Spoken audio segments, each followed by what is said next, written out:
মোটামুটি কেন পোষবে না? এটা তো তাদের বাপের কালকে সম্পদ, এটা পোষবে না কেন?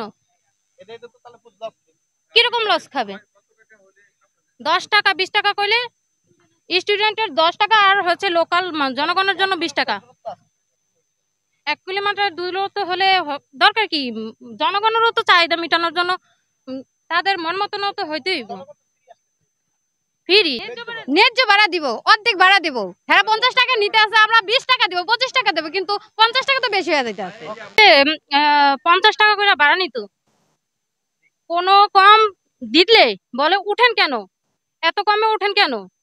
50 টাকা ভাড়া 50 টাকায় দিতেই, ওনারা নাকি মেম্বার চেয়ারম্যানের টাকা দিতে হয়। ওই যে নিজাম চেয়ারম্যান, তারপর হচ্ছে কলি মেম্বার, তারপর হচ্ছে 8 লাখ পরে 10.5 লাখ টাকার কাছাকাছি আমি এই বিটু মুক্ত মাঝির কারণে আমি এই 8 লাখ 10 লাখ 50,000 টাকার কাছাকাছি আমি বিডে সরকারি বিডে পাইছি। টিউন সভা আমার ঘোষণাও করছে। ঘোষণার পর মাঝির সার্টিফিকেট নিজামুদ্দিন আহমেদ 4-5 বছর পর্যন্ত দেয় না, একটা নাটক সাজাইছে। এই কয়েক বছর পর্যন্ত আওয়ামী লীগের আমলে সেই নাটক সাজাইয়া শুধু 1 লোকের দিয়ে এই পার্টির সার্টিফিকেট সে এই 4-5 বছর পর্যন্ত সেই এই কাজ করতে আছে মাঝির সার্টিফিকেট দিয়া। নাটক এই 3-4 বছর পর্যন্ত নাটকটা চলতে আছে। এই আর কি, আমি এটা ডিসি মহোদয়ের কাছে সুবিচার চাই। এই নাটকের অবসান যাতে না হয়, এটা আমি সুবিচার। উপজেলা তো কাগজ দিয়ে দিছে, আছে কাগজ আছে না। 40 টাকা ভাড়া নেই বর্ষায়, যে সংখ্যা মানুষজন হয় না বিদায়ী আমাদের চলতে অনেক কষ্ট হয়, বিদায়ী আমরা 10 টাকা বাড়তি খালের ভিতরে যাইলে আমাকে 10 টাকা বাড়তি সেই সময় নেই, নদী মদির সব তলায় থাকে, এই বিদায় আমরা 10 টাকা বাড়তি লই। এখন তো দেখা যাচ্ছে যে আপনারা এখনো তো 40 টাকা করে নিতেছেন না। 40 টাকা নিলো মানিছে, আমরা ওই যে কিছু জায়গা মানিছে আমের নদী মানুষ কম হয়, যার বিদায় মানিছে নিতে হয়, বাধ্য হয়ে আমাকে চলতে হয়, বিদায়ী নিতে হয়। সরকারি বিদে আনছি আমরা, এই বিদায় আমরা কারো 10 টাকা দেইও না। এই যে 10 টাকা যে বাড়তি নিতেছেন, আপনি বললেন কাগজে আপনার 30 টাকা, 10 টাকা যে বাড়তি। দর্শক, ভোলা মেহেন্দিগঞ্জের অর্থাৎ হাজারো লোক প্রতিদিন নারী পুরুষ শিশু এই রোডে যাতায়াত করে নৌ রুটে, অর্থাৎ ট্রলার চোখে খেয়া পারাপার।